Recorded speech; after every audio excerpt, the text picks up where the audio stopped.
오늘 우리에게 주시는 하나님의 말씀은 신약성경 사도행전 2장 1절부터 4절까지의 말씀입니다.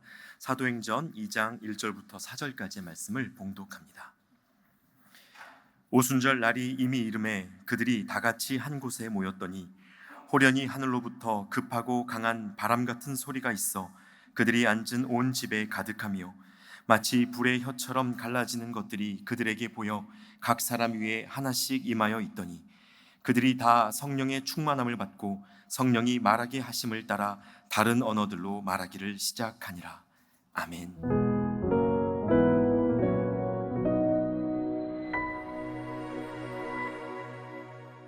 잘 지내셨죠? 네. 지난주가 성령 강림 주일이었는데 성령님께서 우리 교회에 오셔서 이 앞에 강대상을 다 바꿔주셨습니다. 그리고 제가 저기 변두리에 있었다가 이제 중앙으로 나왔습니다. 훨씬 더 여러분 절 보시기가 좀 좋으시죠? 예. 하나하나 이렇게 바꿔나가는데 이제 마무리가 다 되어가고 있지 않나 생각을 합니다. 자, 오늘 지난주에 이어서 성령에 대한 깊은 생각을 두 번째로 해보고자 합니다.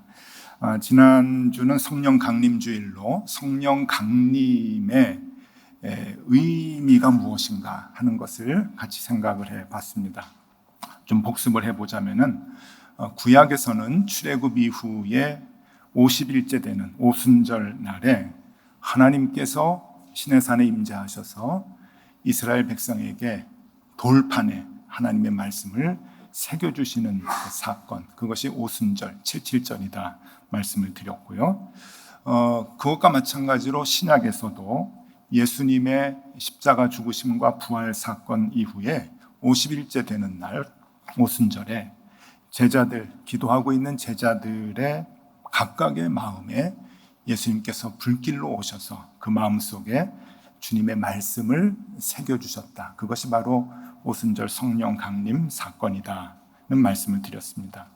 그래서 내 안에 성령이 있는가라고 하는 그 임재의 기준은 내 안에 새겨져 있는 그 말씀 때문에 내가 힘든가, 사는 것이 힘든가, 갈등이 생기는가, 거기에 기준이 있다고 말씀을 드렸고, 그 말씀이 나를 이끌 때 우리가 성령의 사람이다 라고 말씀을 드렸습니다. 자, 오늘은 두 번째 시간으로 성령의 임재가 있으면 사람은 변하게 됩니다.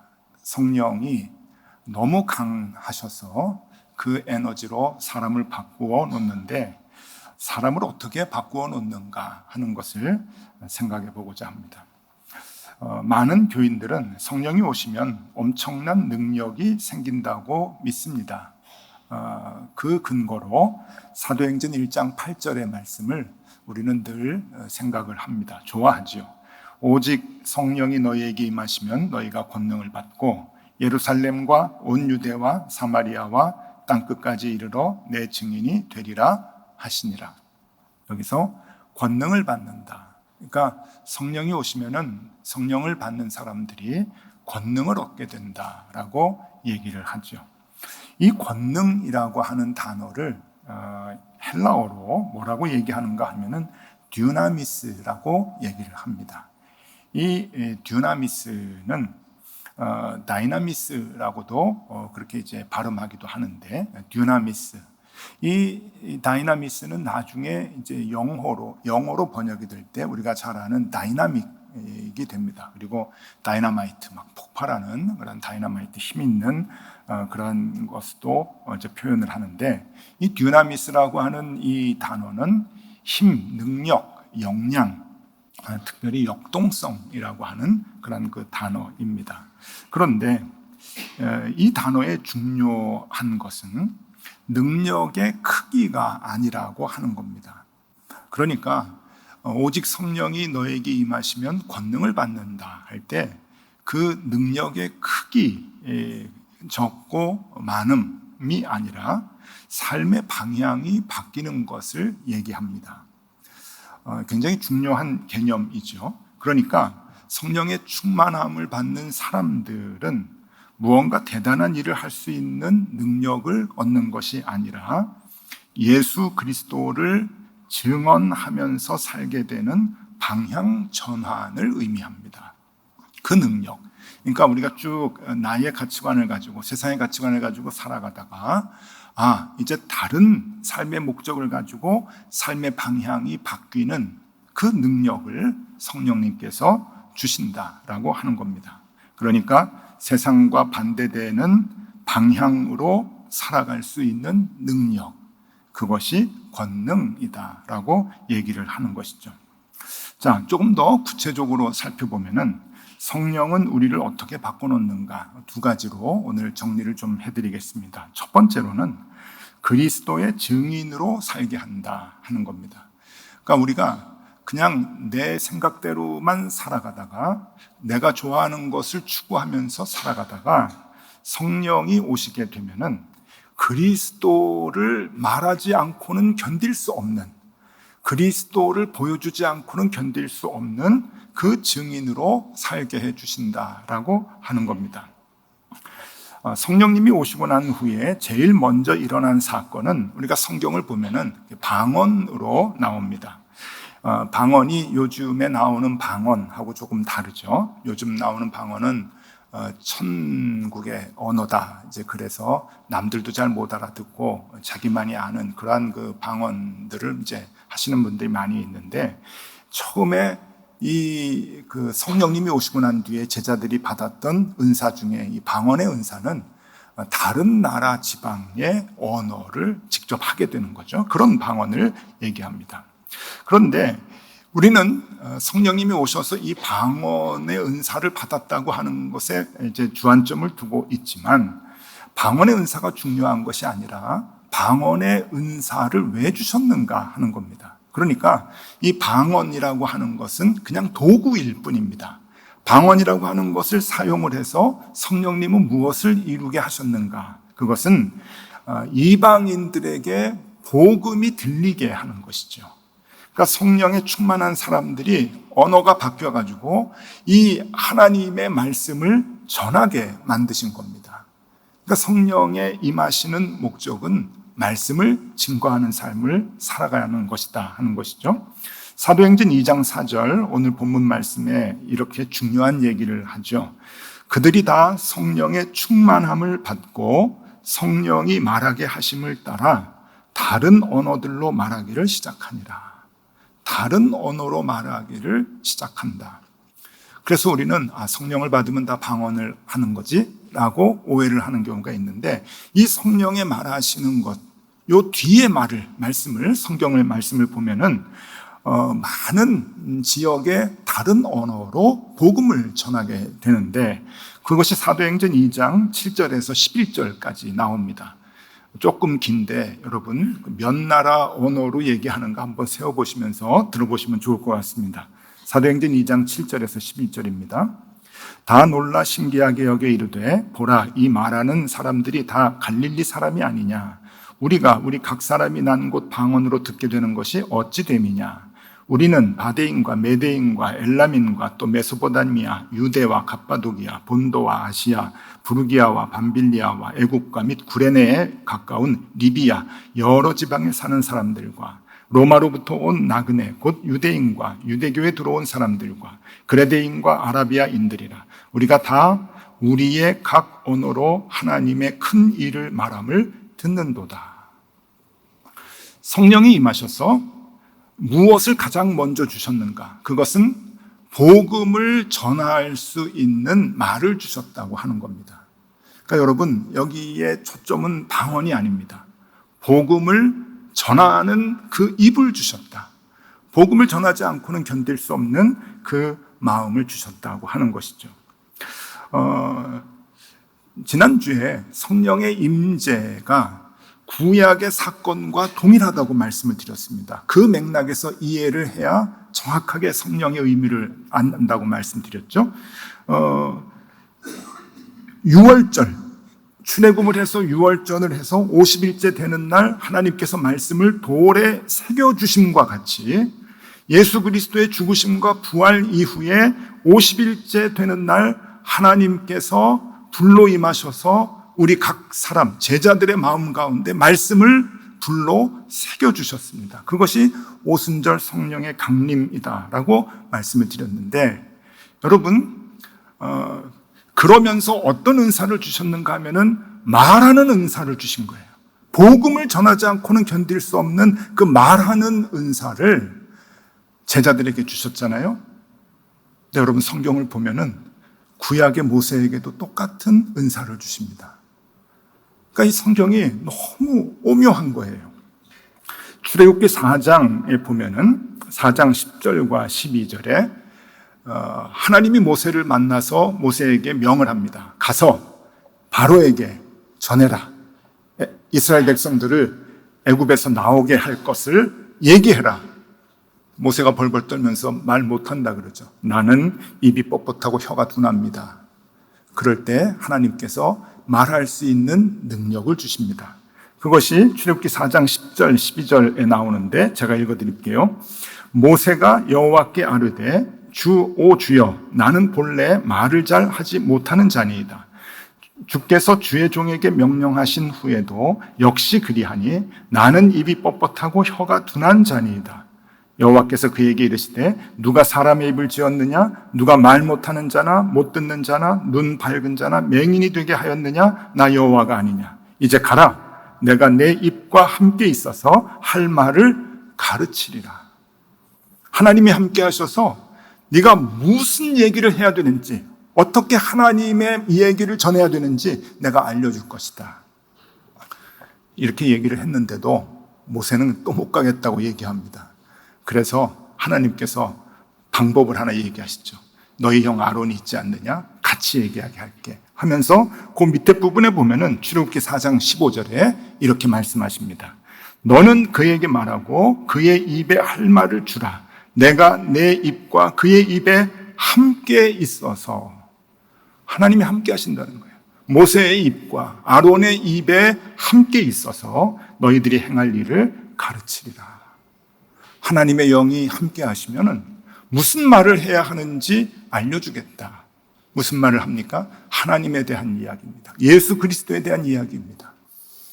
이것이 오순절 성령이 임하셔서 이스라엘에서 그리스도의 제자들에게 성령이 임하셨을 때 그리스도의 제자들이 말문이 튀어가지고 말이 다른 서로 다른 이방 사람들에게까지 주님의 복음을 전하게 만들어 주셨다라고 하는 겁니다. 이렇게 성령님이 오시게 되면 그리스도의 증인으로 살게 됩니다. 우리의 삶의 방향이 완전히 바뀌어서 복음을 전하지 않고는 견딜 수 없는 삶을 살게 하는 것. 그리스도 예수에 대해서 말하지 않으면 견딜 수 없는 삶을 살게 하는 것. 그것이 성령 강림의 의미다라고 하는 겁니다. 자, 이것이 이제 오늘 중요한 것이고요. 또 하나, 성령은 우리를 어떻게 바꿔놓는가? 두 번째는 내가 아닌 타인을 위해 살게 한다라고 하는 겁니다. 성령 강림을 보고 누가는 이렇게 기록을 합니다. 그러니까 누가가 이제 그 함께 있었을 때, 누가는 바울과 같이 전도 여행을 하면서 교회를 세웠던 사람이죠. 직업은 의사였습니다. 이 누가는 사도행전을 기록을 했고 누가복음을 기록을 했는데, 누가복음을 기록을 하면서 예수님께서 이사야서를 읽으면서 성령에 대한 가르침을 누가는 듣고 이렇게 우리에게 증언을 합니다. 누가복음 4장 18절 19절 말씀입니다. 예수님이 나사렛 회당에 들어가서 이사야 말씀을 읽는 그 대목을 아주 의미 있게 생각을 하고 누가복음에 성령에 대한 이야기를 해주고 있는 겁니다. 주의 성령이 내게 임하셨으니 이는 가난한 자에게 복음을 전하게 하시려고 내게 기름을 부으시고 나를 보내사 포로된 자에게 자유를, 눈먼 자에게 다시 보게 함을 전파하며 눌린 자를 자유롭게 하고 주의 은혜의 해를 전파하게 하려 하심이라 하였더라. 주의 성령이 임하시면 우리가 어떻게 변하게 되는가, 어떤 일을 해야 되는가라고 하는 것을 예수 그리스도의 모습을 보면서, 이게 이사야 선지자가 장차 오실 예수 그리스도의 모습을 보여주는 거거든요. 예언을 하는 거거든요. 그 말씀을 예수님께서 그 당시에 유대인들에게 읽어준 거거든요. 그 말씀을 인용을 하면서 주의 성령이 임한 자들의 변화된 모습을 누가는 이렇게 얘기해주고 있습니다. 요즘 이제 교회가 욕을 많이 먹고 있죠. 덩달아 교회가 욕 먹는 거는 교인들 때문이죠. 교회 그리스도인들이 욕을 많이 먹는데 세상 사람들이 그리스도인들에 대해서 좋지 않은 평가를 할 때 제일 많이 쓰는 단어가 이기적이다. 그렇죠? 많이 들었죠? 그리고 같은 말인데 배타적이다. 예수 믿는 사람들은, 사람들이라고도 얘기 안 해요. 예수 믿는 것들은, 그렇죠? 예수 믿는 것들은 너무 이기적이고 자기밖에 모르고 배타적이다. 그건 너무 이상해요. 우리는 열심히 남을 위해 살려고 애를 쓰는데 세상 사람들은 그건 잘 몰라주고 너희들은 이기적이다, 배타적이다 그래요.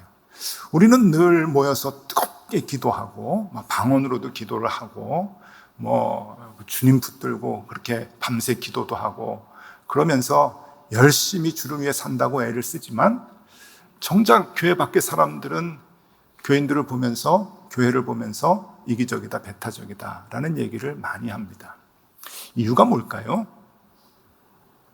이유가 여기에 있어요. 그건 뭐냐면은 진짜 성령 강림이 오지 않은 거예요. 그러니까 본인들은 성령 충만하다고 얘기하지만 여러분, 성령 충만한 게 아닙니다. 성령이 충만하다고 하면은 우리 아까 얘기했죠? 내가 복음을 증거하지 않으면 견딜 수 없는 삶을 살게 되고 나를 위한 삶이 아니라 남들을 위한 삶을 살 수밖에 없게 되는 거예요. 삶의 방향이 완전히 바뀌게 되는 거죠. 바뀌게 되는 그 능력이 성령을 통해서 임하게 되는 건데 교회가 그러한 삶을 살지 못한다고 한다면 여러분 그것은 성령이 이상하게 임한 겁니다. 제대로 임한 게 아니죠. 자, 모세를 보겠습니다. 성령의 사람 모세, 구약에서 가장 기본적인 사람인데 모세가 자기를 위한 삶을 살아가죠. 나이 많아서 하나님께로부터 콜링을 받을 때도 난 능력이 없습니다. 못합니다. 왜 이 나이에 나를 부릅니까? 하면서 불만이 많았는데 하나님께서 영을 불어넣어 주셨습니다. 그래서 그가 성령의 사람이 되는데 많은 이스라엘 백성들의 그 불순종하는 이런저런 죄악들을 보면서 아주 잘못된 못된 모습들을 보면서 포기할 수도 있고 막 야단을 치고 욕을 할 수도 있는데 끝까지 이스라엘 백성을 위한 삶을 살아가게 됩니다.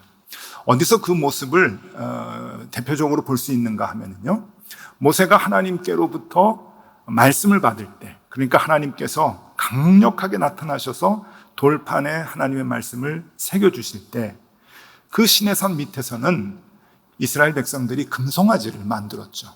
엄청난 죄악을 범했습니다. 그래서 이 금송아지를 만든 이 백성들을 하나님께서 다 멸절시키려고 할 때 모세가 하나님 바짓가랑이를 붙들고 이렇게 기도를 합니다. 출애굽기 32장 32절 말씀인데요. 그러나 이제 그들의 죄를 사하시옵소서. 그렇지 아니하시오면 원하건대 주께서 기록하신 책에서 내 이름을 지워버려 주옵소서. 여러분 이 말씀을 좀 잘 보시면은 그냥 성경을 읽을 때는 그냥 슬쩍 넘어갈 수 있는 부분인데 여러분 이게 사실 그런 내용이 아닙니다. 성령의 사람들, 하나님의 영이 임한 사람들은 어떤 사람들이냐? 이스라엘 백성들을 향해서 죄를 용서해 주십시오. 그렇지 않으면 나를 그냥 죽여주십시오 하는 그런 내용이거든요. 여러분 요거 심각하게 지금 받아들이지 못하시는 표정인데 이렇게 대입을 해서 아마 이렇게 보시면 좋겠습니다. 여러분 혹시 여러분을 제일 힘들게 한 사람들이 좀 있죠? 집안에서도 있고 혹은 직장에도 있고 여러분 굉장히 힘들게 하고 정말 못되게 군 인간들이 있죠? 없습니까? 그런 작자들이 있는데 한번 이렇게 생각을 해보세요. 그래, 한번 지금 떠올려 보셔요. 그래, 나 힘들게 한 사람이 있지. 굉장히 괴롭힌 사람이 있었지. 지금 있지. 자, 있어요. 있으면은 그 사람을 위해서 이 기도를 한번 해보십시오. 그의 죄를 용서해 주십시오, 하나님. 용서해 주지 않으려면 저를 죽여 주십시오 하는 그 내용이에요, 지금. 좀 심각하죠? 하나님, 나를 힘들게 한 그 인간을 용서해 주십시오. 하나님, 그 인간을 용서해 주지 않으시려면 저를 죽여 주십시오. 가능할까요, 이 기도가? 성령에 충만하면 여러분 이 기도를 하는 사람입니다. 나를 위함이 아니라 모든 사람들을 위해서 이렇게 긍휼한 마음을 가지고 용서의 마음을 가지고 사랑의 마음을 가지고 기도할 수 있어야 되는 거죠. 쉽지 않습니다. 모세는 하나님의 영이 임하신 뒤에 이런 기도를 하면서 살았습니다. 그런데 모세도 인간인지라 벅차죠. 못하겠습니다. 아무리 용서하려고 해도 이 인간들 변하지 않습니다. 안 됩니다. 그리고 괴로워할 때 하나님께서 사람을 붙여주셔요. 민수기 11장 16절 17절 말씀입니다. 자, 여호와께서 모세에게 이르시되 이스라엘 노인 중에 내가 알기로 백성의 장로와 지도자가 될 만한 자 70명을 모아 내게 데리고 와 회막에 이르러 거기서 너와 함께 서게 하라. 내가 강림하여 거기서 너와 말하고 내게 임한 영을 그들에게도 임하게 하리니 그들이 너와 함께 백성의 짐을 담당하고 너 혼자 담당하지 아니하리라. 사도행전 2장에 성령의 강림, 불같이 임하셨던 성령의 강림의 모습이 이 민수기에 그대로 나옵니다. 이게 그 모습이에요. 너 혼자 힘들지? 장로님 70명들 모아놔. 내가 강하게 나의 영을 부어주어서 너 혼자 그 일 감당하지 못하고 다 함께 하나님의 말씀을 가지고 할 수 있도록 내가 도와줄게. 여러분, 구약과 신약에 연결되는 이런 모습들을 보면은 등골이 오싹합니다. 정확해요. 정확해요. 그러니 성령의 임재는 두 가지예요. 우리를 어떻게 변화시켜 주느냐? 하나님의 말씀을 전하게 하는 것이고, 그리고 나를 위한 삶이 아니라 남들을 위한 삶을 살 수 있도록 해주신다. 우리 높은 뜻 덕석의 모든 교우들이 성령에 충만한 그러한 삶을 살면 좋겠다 생각을 합니다. 성령을 주십시오, 은사를 주십시오. 함부로 기도할 것은 아닙니다.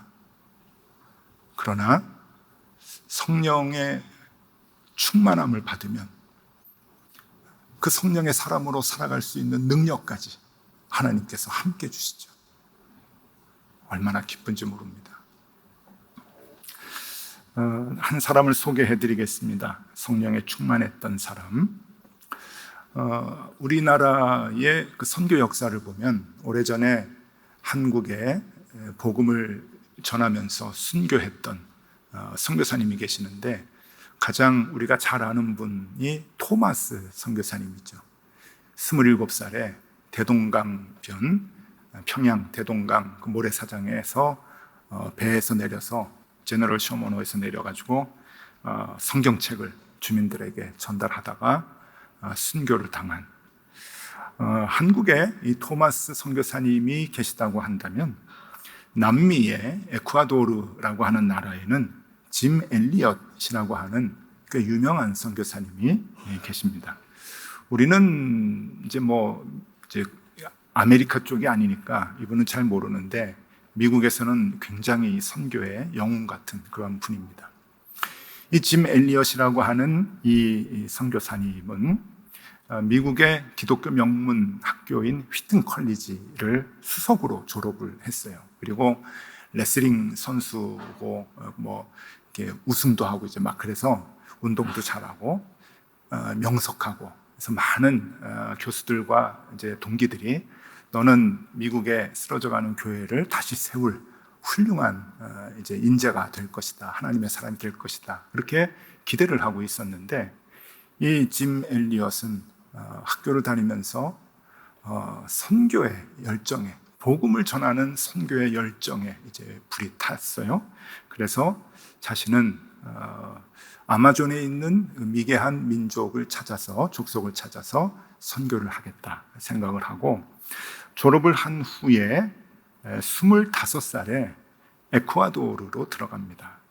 에쿠아도르의 항공선교회라고 하는 곳에 들어가서 거기에서 3년 동안 에쿠아도르의 문화를 배우고, 그리고 아마존 지역에 있는 각 부족들의 특성과 그 문화를 이제 배우는 거예요. 들어가기 위해서 이제 배워야 되는 거죠.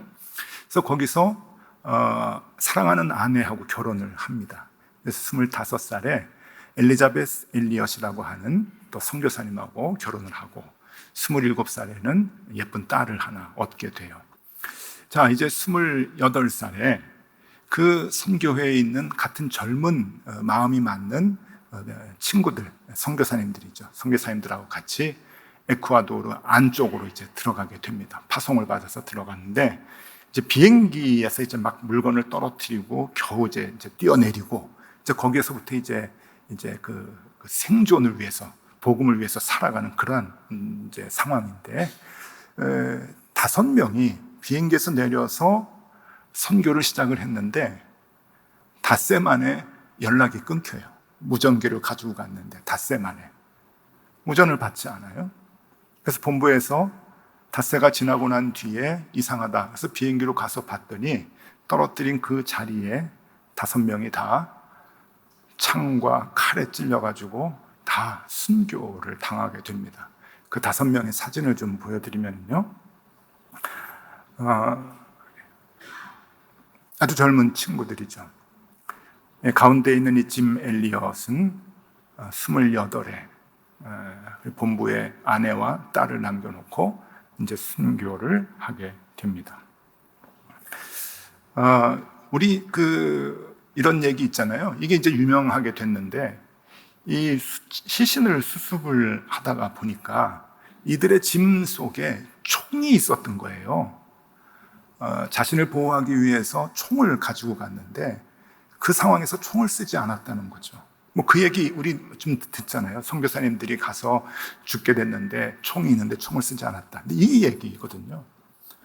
그래서 이게 이제 미국에 알려져 가지고 많은 사람들에게 이제 감동을 줍니다. 그리고 아내가 나중에, 그리고 그 딸이 끝까지 이 족속을 위해서, 아쿠아족, 제일 잔인했던 족이라 그래요. 아쿠아족을 위해서 계속 이제 선교를 하게 되는데, 복음을 전하는데 총이 있었음에도 불구하고 자기네들을 쏘지 않고 희생을 했던 그 모습 때문에 복음이 급속도로 들어갑니다. 그래서 나중에 그 5명을 죽이는 일에 가담을 했던 민카에라고 하는 그 현지 족속이 나중에 목회자가 돼요. 실존 인물입니다. 목사가 돼서 아마존 지역을 다니면서 복음을 전하게 되는데 2005년도에 이를 다큐멘터리 영화로 만듭니다. 그 영화가 뭔가 하면은 창끝이라고 하는 영화예요. 영화 포스터를 좀 보여드리면요. 조금 잔인한 장면이긴 한데, 이 창끝 가자마자 5일에 선교사 5명이 순교를 당하게 되고, 그리고 그것으로 인해서 그 지역이 복음화가 되고,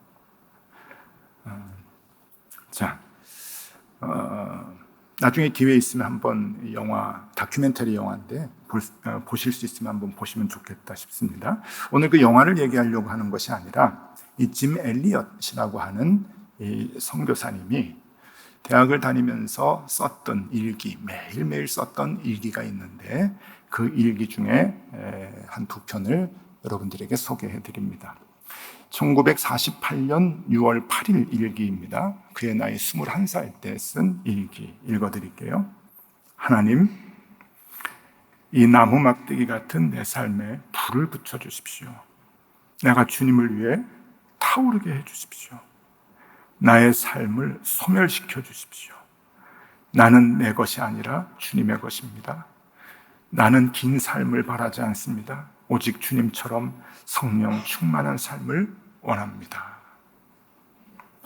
나는 긴 삶을 바라지 않습니다. 28에 순교를 하게 되죠. 그가 원하는 것은 오직 성령 충만한 삶을 원합니다.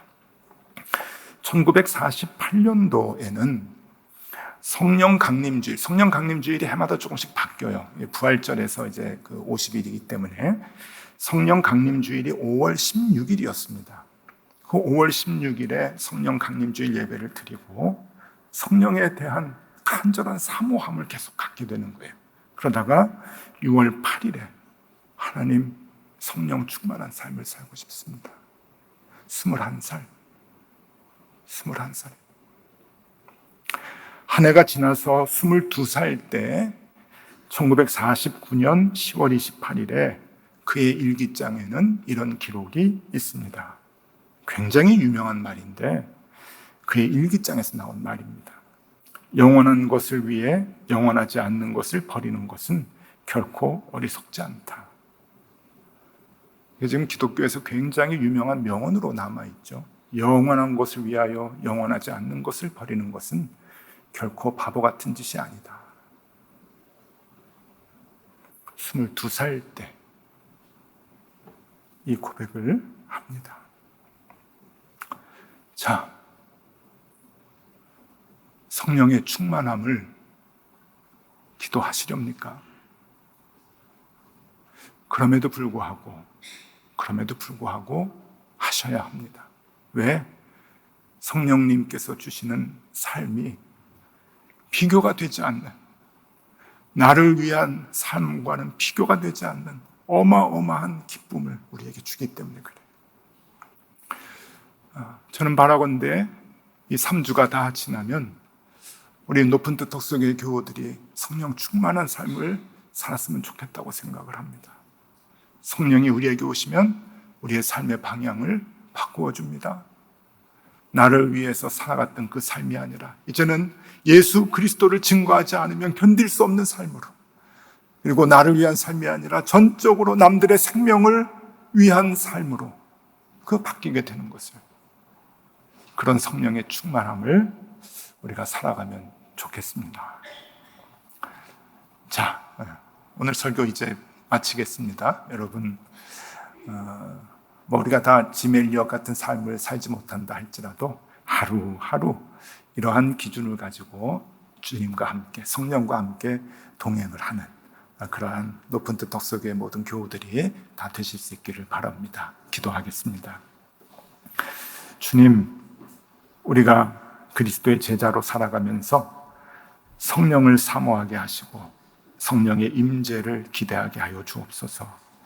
우리에게도 성령의 충만함을 주시고 그리고 그 삶을 감당할 만한 능력도 함께 주시옵소서. 높은 뜻 덕수교회가 성령 충만한 신앙의 공동체가 되게 하여 주옵소서. 예수 그리스도 이름으로 기도드리옵나이다. 아멘.